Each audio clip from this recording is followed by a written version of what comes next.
Warriors, come out and play, yay! We have a new review here, and it's going to be Daredevil #1, or Daredevil 613, however you like to look at it these days. And this is the new Daredevil series by Chip Zdarsky and Marco Cicchetto.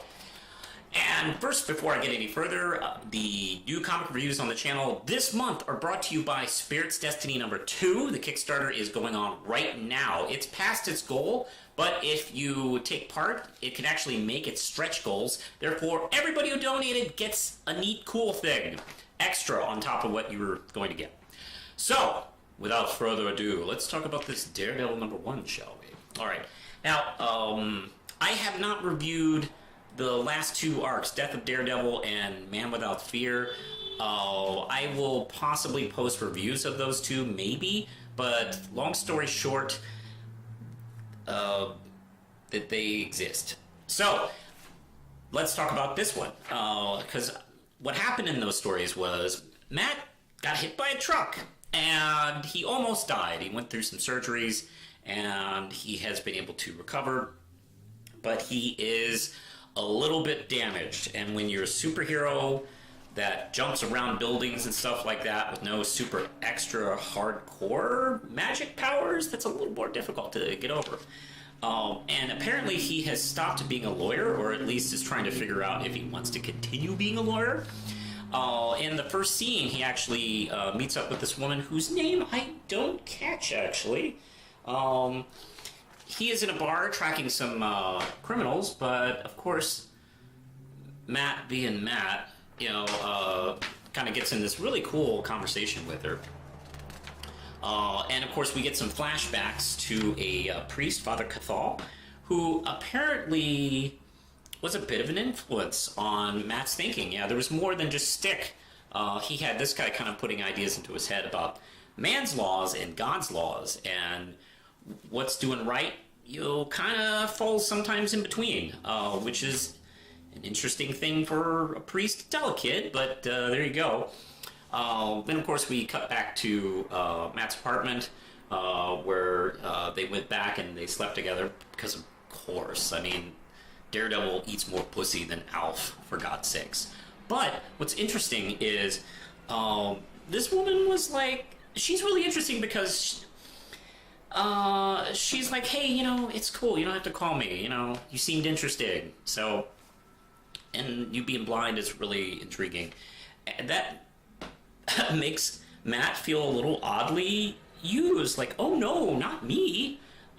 He does have this interesting line about, him being blind and her wanting to sleep with him, like, hey, I'm not your fetish, which is kind of a funny line for him to say. And to break it off, I'm really intrigued as to who this woman is and what her role in this series is going to be. I feel like we've kind of set her up as a leading lady in the Chip Zdarsky run, and I'm very curious as to where we're going. We're meeting some other characters too, not just her. We have this Detective Cole North, who isn't interested in playing politics under the Kingpin's New York. So he is very interested in checking out what he can do about Daredevil. Speaking of Daredevil, he's having trouble because he's still recovering and he's not making leaps and bounds as well as he used to. And hell, he's just fighting some crooks and thugs who are robbing a liquor store. And, I gotta tell you, these comic books today with these writers coming up with their own agendas. Look, hey, Chip Zdarsky, I'm not going to have you shove your anti-liquor store robbery agenda down my throat. I will rob liquor stores if I want to. Anyway, he fights these guys trying to rob this liquor store, and it goes badly for him. Like, this guy, Matt even, thinks to himself, like, I fought the Hulk, for God's sakes, and I can barely get by with these guys. So, yeah, we are getting some interesting setups for stories. And of course, once he gets home, there's this news report that one of the guys he fought died of a head injury, which may or may not have been Matt's fault. Which, to be honest, when you hit people, you probably will kill someone at some point, and that's something superheroes really don't really deal with very much. Look, I've seen Spider-Man throw a normal human being through a train car, and Spider-Man thought, "Oh wait, hey, I better back off. I'm getting a little too rough." You threw him through a boxcar, Spider-Man. He should be dead, but thanks, it's comic book, so he was just hurt.